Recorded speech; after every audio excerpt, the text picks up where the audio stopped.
Voilà, bonjour à tous et à toutes. On vous souhaite la bienvenue. Encore ce soir, on est heureux de se retrouver pour partager ce dernier volet de notre série sur un même esprit. Et comme ça a été annoncé, on aura la joie d'entendre ce soir le pasteur Nathanaël Sorrenti de Nîmes. Voilà, on veut lui laisser toute la place et nous croyons de tout notre cœur que vraiment Dieu a encore préparé de bonnes choses pour nous. On s'est déjà régalé avec ce que nous a partagé le pasteur Jean-Emmanuel Morin de Albertville la semaine dernière. Et puis on va se régaler encore ce soir, je le crois, parce que la parole de Dieu, elle est excellente. Ce sont des mets succulents que Dieu a préparés pour nous. Voilà, je vous invite simplement à courber nos fronts peut-être un instant et on va prier et demander au Seigneur de conduire cette soirée, de bénir nos cœurs, encore nos vies, qu'on puisse recevoir, entendre cette parole qu'il veut nous donner et que elle porte du fruit dans nos vies. Amen. On prie un instant. Seigneur, nous te rendons grâce vraiment parce que tu es le Dieu de la vie, parce que tu es le Dieu, c'est vrai, de la grâce, parce que tu es le Dieu de l'amour aussi, et parce que c'est vrai, tu es celui qui vit en nous par son esprit. Et ce soir, Seigneur mon Dieu, au travers de ce thème, un même esprit, comme nous l'enseigne ta parole, nous voulons nous unir, Seigneur, dans nos cœurs, c'est vrai, mais aussi nous unir autour de ta parole, entendre et recevoir ce que tu veux nous dire, entendre et recevoir, Seigneur, ce que tu as préparé pour nous. Merci de bénir ton serviteur, merci aussi de préparer nos cœurs, vraiment, Seigneur, s'il te plaît. On veut que cette parole, on puisse la mettre en pratique au quotidien dans nos vies, pour la gloire de ton saint nom. Amen, Jésus. Amen. Voilà, on laisse la place à Nathanaël Sorrenti sans plus tarder et on le remercie, lui et toute l'église de Nîmes, que Dieu le bénisse ainsi que sa famille et on lui laisse toute la place maintenant. Bonjour Église de Jésus-Christ, Église de Périgueux et des alentours, je vous salue de Nîmes et je suis heureux de vous apporter le message de la parole de Dieu ce soir. Ensemble, on va être bénis, je le crois, puisque nous allons ouvrir sa parole et sa parole est esprit et vie et elle veut nous bénir encore. Avec vraiment mes frères, je suis heureux de pouvoir m'associer dans cette série de prédications et sans vraiment attendre plus que cela, entrons dans le vif du sujet. Un même esprit. Voilà le thème de ce message. Un même esprit. Sommes-nous unis en esprit? Dans des temps où nous sommes séparés de corps, est-ce que notre esprit, le Saint-Esprit habitant en nous, nous unit? Nous qui sommes l'Église de Jésus-Christ aux quatre coins de la planète, sommes-nous unis d'esprit? Et quand on est unis, ça veut dire qu'on s'associe, qu'on est ensemble. Et même si on ne peut pas forcément l'être de corps, on l'aide au moins dans la volonté et dans l'aspiration. Mon frère, ma sœur, est-ce que nous sommes vraiment animés du Saint-Esprit et qui veut faire battre le cœur de l'Église? Sommes-nous dans les temps qui sont les nôtres accordé au même diapason? Est-ce qu'on a accordé nos violons pour nos priorités? Sommes-nous tous sensibles à la voix du Saint-Esprit qui nous appelle à venir à genoux dans sa présence et à être unis par un même esprit? Le sommes-nous, frères et sœurs? Ou alors est-ce que nous sommes encore des chrétiens, encore trop immatures et régis par l'esprit du moi, l'esprit de ce monde? Mon esprit me dirige et me pousse à me diriger selon mes convictions et mes principes. Ou alors nous allons ce soir, à travers sa parole, entrer dans une recherche, la recherche de la présence de Dieu. J'aimerais avec vous ouvrir la parole de Dieu, un message qui doit interpeller l'Église sur ce que Dieu recherche. Oui, Dieu cherche une intimité avec toi et moi. Il recherche une chose, c'est que nous puissions ensemble entrer dans sa présence.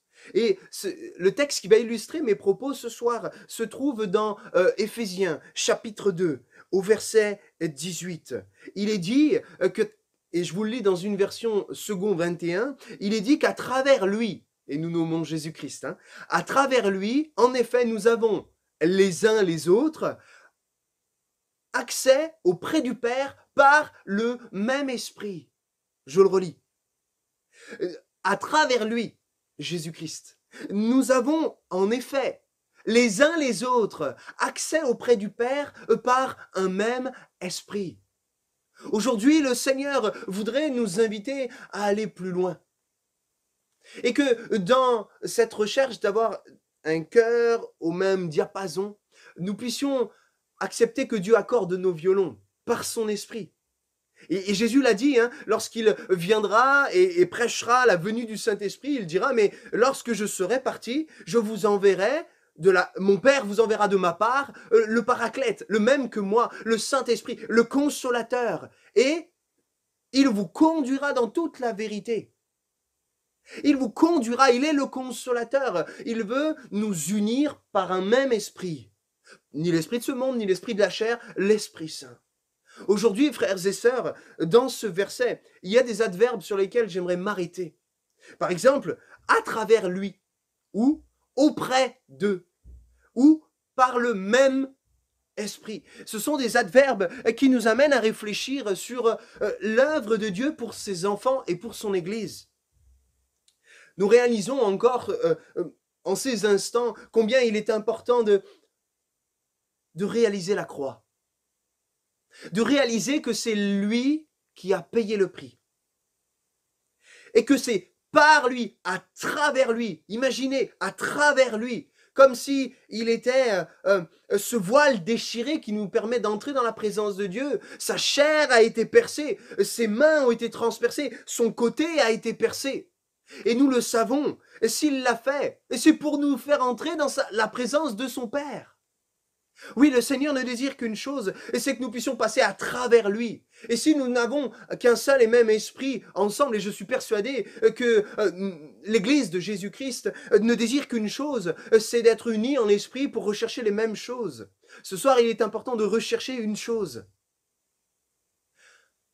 la présence du Père. C'est à travers Jésus. Pourquoi? Parce que c'est par lui que tout cela est rendu possible. Par la croix, tout a été rendu possible. Pourquoi? Parce qu'il est aussi le seul médiateur entre Dieu et les hommes. Il a été donné pour nous sauver. 1 Timothée 2, 5 à 6, il dit, car il y a un seul Dieu, mais aussi un seul médiateur entre Dieu et les hommes. Nous étions, toi, moi, nous tous, séparés par le péché d'avec Dieu. Mais Jésus est venu payer le prix et il est venu nous offrir tout simplement un libre accès auprès du Père. Il est aussi ce grand prêtre. Vous savez, dans l'histoire d'Israël, une fois par an, le grand prêtre, le souverain sacrificateur, entrait dans le lieu saint.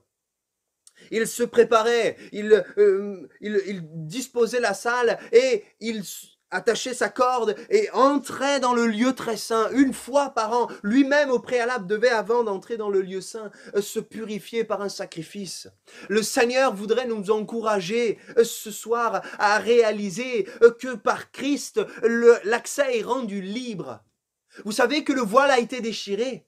Oui, le voile du temple qui séparait le lieu saint du lieu très saint, qui n'était convoité qu'une fois par an, nous est donné nous est donné à nous, enfants de Dieu, pauvres pécheurs, païens d'origine, on n'est même pas des juifs, mais Dieu nous donne accès. Il nous donne accès. Parce que le voile est déchiré afin de rétablir, réconcilier Dieu et les hommes. Mais heureusement qu'il y a Christ ce soir. Dieu voudrait nous amener à considérer qu'il y a eu une ancienne alliance, testament veut dire alliance, et il y a une nouvelle alliance, une alliance bien supérieure, parce que l'ancienne n'était que l'ombre des choses à venir. Dans un monde enténébré, nous avons besoin de porter nos regards sur la lumière qu'est Christ. Il est la lumière, dans Jean chapitre 1, il est la lumière qui vient éclairer le monde. Est-ce que ton cœur est éclairé sur cette réalité-là, que c'est par Christ que nous avons accès auprès du Père? Et Jésus, il est venu le faire une fois pour toutes, et une fois pour tous, pour toi, pour moi, qu'importe ce que tu as fait. Avant d'aller plus loin dans l'entrée dans la présence de Dieu, j'aimerais te poser la question, es-tu en paix avec Jésus-Christ? Es-tu en harmonie avec sa présence? Ou à chaque fois qu'on t'évoque le nom de Dieu, il y a un combat intérieur parce que tu n'as pas confessé tes péchés et demandé l'aide de Dieu. La puissance de la croix est encore valable aujourd'hui pour ta vie. Et si tu confesses de ta bouche le nom de Jésus-Christ, tu seras sauvé.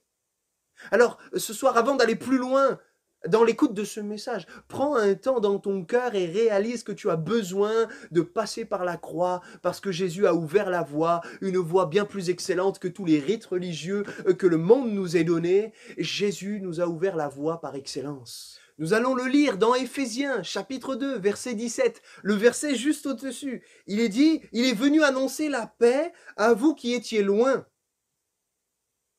et la paix à ceux qui étaient près, pour les Juifs premièrement, mais aussi pour nous, nous qui ne sommes pas héritiers directs, mais nous avons été bénis par la postérité d'Abraham. Alors ce soir, j'aimerais vraiment qu'on puisse insister sur les bienfaits de l'accès auprès du Père par Jésus-Christ, en un même esprit, une même volonté. Oh, cet accès auprès du Père, c'est auprès désigne une proximité.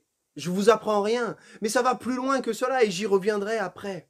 On n'évoque pas ici, dans ce verset, du verset 18, Éphésiens chapitre 2, verset 18, on n'évoque pas ni le Créateur, ni le nom de l'Éternel, ou simplement Dieu, mais le Père.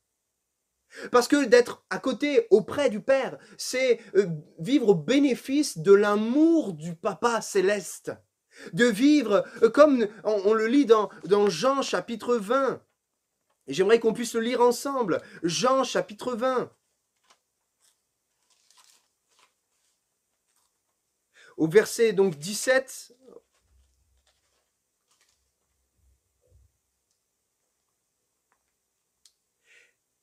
Et c'est donc Jésus qui parle à Marie. Et il lui dit, mais va trouver mes frères et dis-leur que je monte vers mon Père. Donc on savait que Jésus était le Fils de Dieu. Hein, mon Père, mais votre Père. Au moment où Jésus est ressuscité, qu'il a vaincu la mort, il nous offre un libre accès auprès d'un papa. Le mot Abba en hébreu, c'est le mot affectueux de papa. Et quand on dit Abba, Père, c'est mon papa, c'est affectueux. Et le Seigneur voudrait qu'on puisse prier. Et c'est l'Esprit Saint qui nous influence dans cette prière, une prière d'intimité. Ou par un même esprit, frères et sœurs, nous nous accordions à élever une prière, un attachement auprès du Père Céleste. Jésus, si Jésus évoque votre Père, c'est qu'il veut qu'il soit notre. C'est un possessif. Et c'est dans le but de nous offrir un libre accès. De nous offrir par ses moyens, par le biais qu'il est le chemin, la vérité et la vie, qu'il est la porte étroite qui nous amène sur le chemin resserré jusqu'à la présence de Dieu. Vous savez, le mot accès en grec, c'est prosagogé. Alors je le dis certainement mal, veuillez m'excuser. Mais le mot grec prosagogé nous parle de la faculté d'approcher quelqu'un. Facile. C'est aussi le même mot qui désigne pénétrer dans un lieu ou entrer en possession d'une chose. Et s'il y a une chose que le Seigneur voudrait, c'est de nous permettre de nous approcher de lui. Il désire cela. Et en Jésus et par Jésus, nous l'avons dit, il nous offre un accès direct. Ou dans le lieu très saint. Vous savez, rappelez-vous le grand prêtre. Dans Esther, chapitre 1, verset 14, nous voyons que le roi ne tolérait qu'autour de lui les princes. Ceux qui voyaient la face du roi et qui occupaient le premier rang dans le royaume. Tous les autres payaient du prix de leur vie s'ils osaient se présenter devant le roi sans qu'il soit appelé. Et de la même manière, Dieu est saint. Et il ne peut se révéler tel qu'il est vraiment. Et nous ne pouvons entrer dans sa présence comme nous voulons, comme cela, parce que nous sommes des pécheurs. Et Dieu le dit dans l'Ancien Testament, nul ne peut voir Dieu et vivre. Cependant, nous avons été appelés, nous avons été élus, nous avons été appelés à la vie éternelle auprès du Père, car Jésus nous a admis auprès de son Père. Comme s'il nous prenait par la main et dit, viens près de mon papa. Et il nous permet, comme nous le voyons dans l'histoire d'Esther, que le roi puisse tendre le sceptre qui valide l'entrée dans sa présence. Et le Seigneur a, par son sceptre, son bâton d'équité, ce sceptre royal, par le tout accompli de Golgotha, il nous a admis à la cour du roi. Nous pouvons entrer dans sa présence. Voilà pourquoi trouver accès auprès du Père, c'est aussi pénétrer dans ce lieu, un lieu caché, un lieu intime, où le Seigneur voudrait renouveler notre vie spirituelle, là où il voudrait nous parler, là où il voudrait se révéler. Entrer dans sa présence, c'est se trouver dans le lieu très saint. Nous qui ne le sommes pas, vous et moi, on n'est pas saints.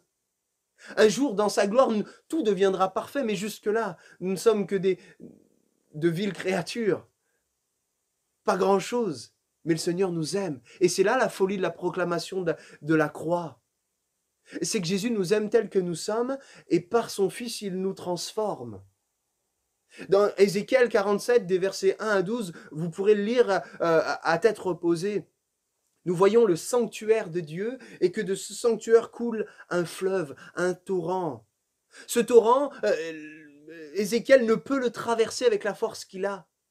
C'est un torrent qui enlève tout sur son passage. Nous pouvons y aller jusqu'aux chevilles, aux genoux, à la taille, mais après, il est tellement profond, et ça nous parle de l'amour de Dieu, et qui sort du sanctuaire, de la présence de Dieu. Il est tellement grand, et nous ne pouvons sonder la hauteur, la profondeur, la longueur, la largeur de l'amour de Dieu.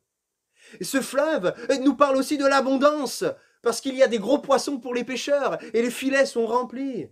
Ce fleuve, ce torrent de l'Esprit de Dieu qui sort de la présence de Dieu nous parle aussi que lorsqu'il passe, tout est assaini et tout peut pousser à nouveau. Ta vie peut être sèche, peut-être comme une eau croupie où se développent des bactéries, la mort est là. Mais si le fleuve de l'eau vive de Christ passe, alors tout reverdit. La vie et les villes sont construites. Et encore, peut-être pas moins aujourd'hui, parce qu'on arrive à acheminer de l'eau de très loin. Mais à l'époque, on construisait autour d'un point d'eau. Sinon, c'était la mort. On construisait autour d'un point d'eau parce que c'était la vie. On pouvait arroser ses plantations, on pouvait pêcher, on pouvait cultiver. Sans eau, il n'y a rien. Sans eau, il n'y a pas de vie. Regardez nos corps, ils sont composés à plus de 70% d'eau. Le Seigneur, par cette image du fleuve dans Ézéchiel, voudrait passer. Et lorsqu'il passe, la mort devient la vie. Comme il soufflera sur ses ossements desséchés, il veut dire à l'esprit, donne vie. Et parce que Dieu parle, la chose arrive. Le Seigneur voudrait aussi nous montrer à travers cette image que là où le fleuve, le torrent passe, sur ces berges, des arbres fleurissent. Ces arbres trouvent leurs racines dans le lit de la rivière. Et parce que ces racines poussent vers la présence de Dieu, alors ils portent du fruit. Et en plus, phénomène incroyable, les feuilles ne flétrissent jamais. Les feuilles ne flétrissent jamais. Mon frère, ma sœur, dans la présence de Dieu par Jésus, et si nous nous associons à chercher cela par un même esprit, nous pouvons être frais, renouvelés dans notre intelligence, Romains 12, verset 2. Nous pouvons être en bénédiction, puisqu'il est dit que les feuilles de ces arbres seraient des guérisons pour les nations. Veux-tu être l'objet d'une bénédiction pour les nations? Ça, c'est réservé à ceux qui appellent Dieu Papa, ceux qui ont cette intimité-là. Dans Hébreux 10, verset 9, il est dit que nous avons au moyen du sang de Jésus une libre entrée dans le sanctuaire. Ce fleuve, la présence de Dieu, l'abondance de la présence de Dieu. Dieu n'est pas le Dieu de la mendicité spirituelle, mais ce qu'il réserve pour son peuple dans ces temps qui sont les nôtres, c'est l'abondance de sa présence. Il veut offrir des rémas, des révélations puissantes de sa parole, mais il veut aussi remplir nos vies de son esprit, renouveler. Et que lorsque nous voyons dans la parole de Dieu qu'à chaque fois qu'il y avait un baptême dans le Saint-Esprit, un renouvellement de le Saint-Esprit, les murs tremblaient, le sol tremblait, tellement la présence de Dieu était palpable. Je veux pour ma vie, je veux pour les temps qui sont les nôtres, vivre la présence de Dieu, non pas comme je l'ai connu, mais comme Dieu le sait et veut se révéler à moi. Vous savez, tout à l'heure, je vous parlais des 3 choses que nomme l'accès, le mot accès. La dernière chose, c'est entrer en possession de quelque chose. Mais quelle est cette chose? Romains 5, verset 2, nous dit, nous devons d'avoir eu par la foi accès à cette grâce, un accès à la grâce, dans laquelle nous demeurons fermes et nous nous glorifions dans l'espérance de la gloire, encore la présence de Dieu. Cet accès nous donne de saisir par la foi la grâce qui est la nôtre. Parce que vivre dans la présence de Dieu, c'est vivre de la grâce de Dieu. Et mon frère, ma sœur, plus tu useras tes genoux dans la présence de Dieu, dans le lieu secret, Dieu te le rendra, il te donnera, tu pourras te saisir par la foi de la grâce. Et cette grâce nous donne d'être régénérés, de vivre une vie puissante dans le Saint-Esprit, de pratiquer les dons spirituels, mais plus que cela, de vivre à connaître Dieu plus et de mieux en mieux, que nos progrès soient visibles aux yeux de tous. Nous vivons bénéficiaires de sa grâce par la foi, unis les uns aux autres. Et pour conclure, Éphésiens 3,12 nous dit, nous avons par la foi en lui la liberté de nous approcher de Dieu avec confiance. La grâce, nous nous en saisissons. La foi dans la présence de Dieu grandit et nous pouvons être remplis d'espérance. Parce que Dieu a des projets merveilleux pour toi, pour moi, pour nous tous. Des projets de paix et non de malheur. Des projets qui vont nous amener à être remplis de confiance lorsque nous nous sommes approchés de Dieu. Éphésiens 2, 18, je vous le relis, à travers Jésus-Christ. En effet, nous avons les uns et les autres accès auprès du Père par le même esprit. En effet, je dis depuis tout à l'heure, nous, mais c'est fait exprès. Nous, c'est l'unité par l'esprit.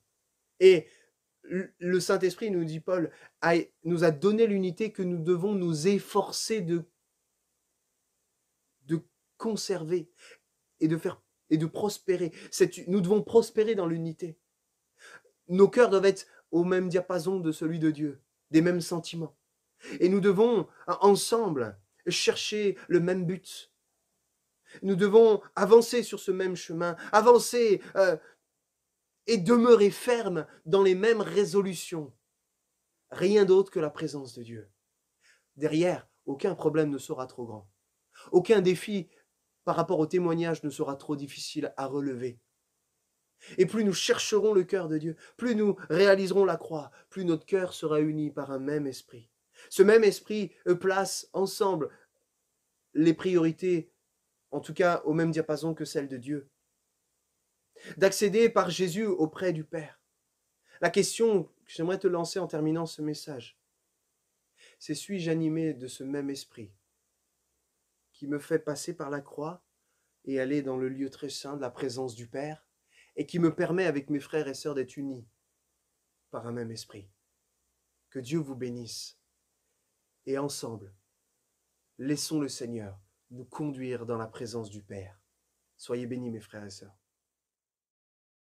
Amen, alléluia. Merci beaucoup à Nathanaël, merci beaucoup à l'église de Nîmes de nous avoir prêté leur pasteur pendant quelques minutes.